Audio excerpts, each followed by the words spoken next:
Haunted places are strange mirrors. They reflect fear, faith, history, tragedy, and the echoes of people who once lived where we now stand. Every culture on Earth has ghost stories, whispered legends, and places where even the bravest stop and think twice before entering. But some locations don't just sound haunted. People believe they are haunted in ways far harder to shrug off. This list isn't about abandoned buildings or spooky forests. These are real, accessible places, open to tourists, travelers, thrill seekers, and the curious. You can book a ticket, walk inside, and feel the weight of centuries pressing against your spine. But be warned, these places do not simply tell ghost stories, they make you feel them. Number 5. The Tower of London. If walls could scream, London's most infamous fortress would never sleep. Built by William the Conqueror in 1078, the Tower of London carries nearly 1,000 years of bloodshed, betrayal, and royal paranoia. Today, it receives millions of visitors, but many believe some of the people executed here never truly left. The ghost of Anne Boleyn. Henry VIII's second wife, Anne Boleyn, is the tower's most famous phantom. Beheaded on Tower Green in 1536, she is said to walk the grounds holding her own severed head. Witnesses describe her as calm, eerily calm, as if she has accepted her fate, but refuses to be forgotten. More chilling is the report of a soldier who fainted after seeing a headless woman in Tudor clothing glide silently toward him. When he described the encounter, guards whispered back the same name: Anne. The princes in the tower. 2 child princes, Edward the Fourth and his younger brother Richard, were imprisoned here in the late 1400s, never to be seen again. Their tiny skeletons were discovered centuries later, but visitors claim that on quiet evenings they hear laughter, playful steps, or the soft crying of children deep within the stone corridors. Why this haunting feels different. Unlike many ghost stories born from folklore, the tower's tragedies are well documented. The fear doesn't come from shadows, it comes from history itself. And when you stand on Tower Green or inside the Bloody Tower, you feel that history isn't quite finished. Number 4. Aokigahara Forest. At the foot of Mount Fuji lies a forest so dense, so painfully quiet, and so filled with myths that Japanese locals rarely go near it. Even in daylight, Aokigahara is known globally as the Suicide Forest, but its haunted reputation is much older and deeper than modern tragedies. A silence that feels alive. The ground is made of volcanic rock, which absorbs sound like a sponge. You don't hear birds, wind, or branches cracking. Visitors report that the silence becomes disorienting, as if the forest itself is listening. The Japanese believe this forest is haunted by yurei, restless spirits trapped between death and the afterlife. According to folklore, they whisper confusing directions to travelers, luring them deeper into the labyrinth until they can no longer find their way back. The myth of the white figures. Hikers have claimed to see pale human shapes at the edge of their vision, never close, never clear, but always watching. When they turn their head, the figures vanish. Some describe the sensation of being followed, footsteps matching their own, then stopping when they stop. One famous account comes from a man who saw what he believed was another hiker frozen between tree roots, staring at him with expressionless eyes. But when he approached, the figure melted into the shadows. The forest doesn't chase you. It waits. Aokigahara is beautiful and serene, but the weight of so many tragic endings has turned it into a place where even non-believers feel uneasy. The fear here isn't from jump scares. It's the sense that the forest remembers every soul that has entered and everyone that didn't leave. Number 3. The Stanley Hotel, Colorado, USA.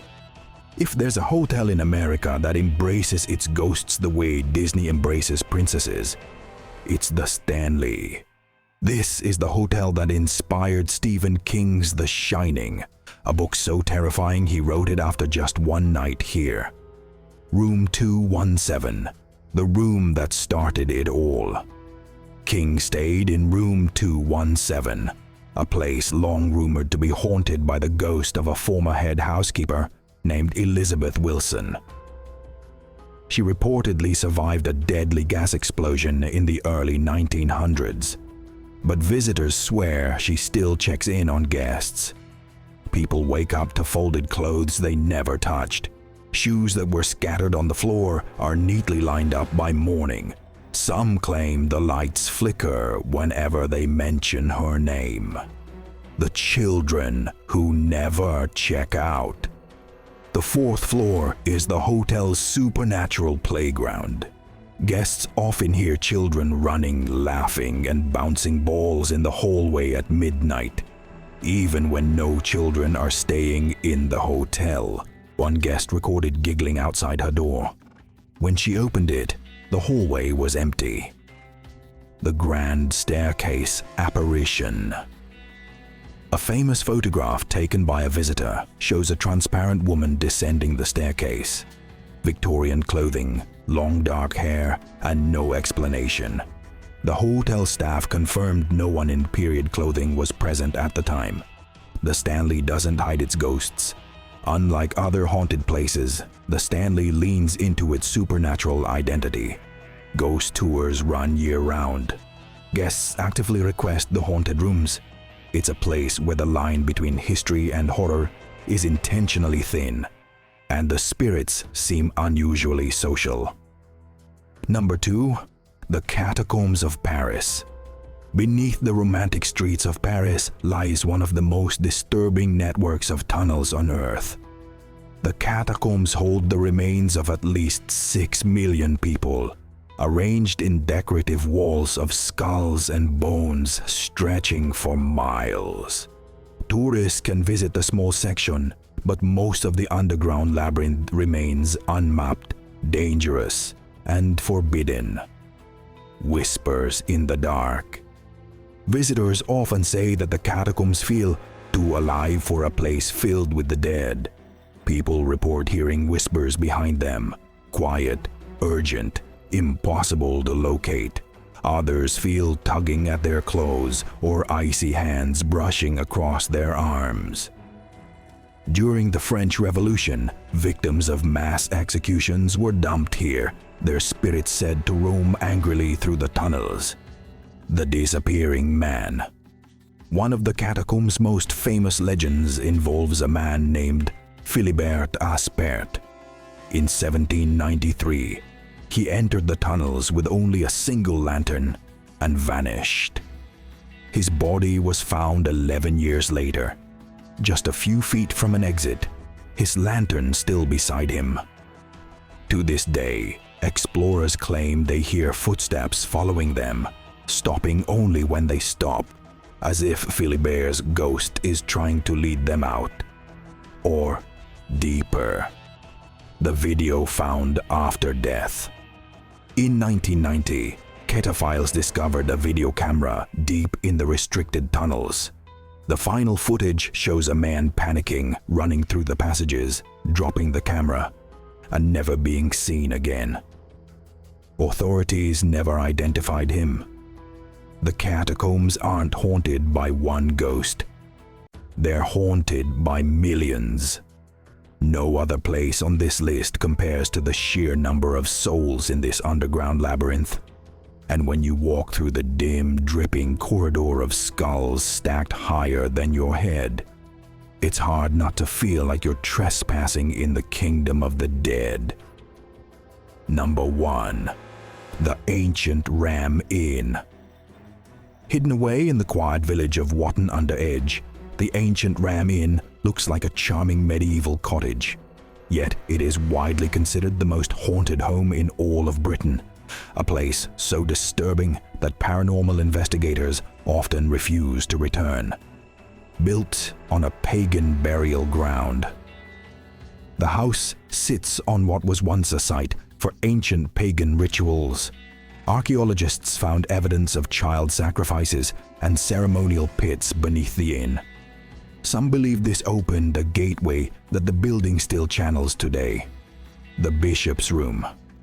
This room is infamous even among paranormal experts.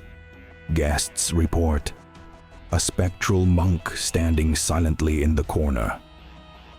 The sound of hooves pounding across the wooden floor. Screaming that seems to come from inside the walls. A woman in white who hovers above the bed before vanishing. One visitor ran out into the street in the middle of the night, convinced something invisible was clawing at his legs. The Witch's Room. During the 1500s, a woman accused of witchcraft hid in this room before being dragged out and burned alive. Her angry spirit is said to linger. Some guests feel a suffocating pressure on their chest when entering, as if they're being restrained. The demon in the attic. Multiple paranormal teams claim the attic hosts something that isn't human. Visitors describe a tall, shadowy figure with glowing eyes, crouched in the rafters. Others say they felt compelled to leave immediately, overwhelmed by a feeling of dread. The house doesn't want visitors, but it has them anyway. Despite the terror, the ancient Ram Inn is open to the public. But this is not a sanitized tourist haunt with plastic skeletons and Halloween decorations. What you feel here seems dark, old, and aware. If these stories made your lights flicker, or made you glance over your shoulder even once, then imagine what's coming next. So before you leave this video and return to the safety of your normal world, do me one favor. Hit that like button to let the spirits know you survived, and subscribe to the channel so you never miss the next journey into the strange, the forgotten, and the downright terrifying.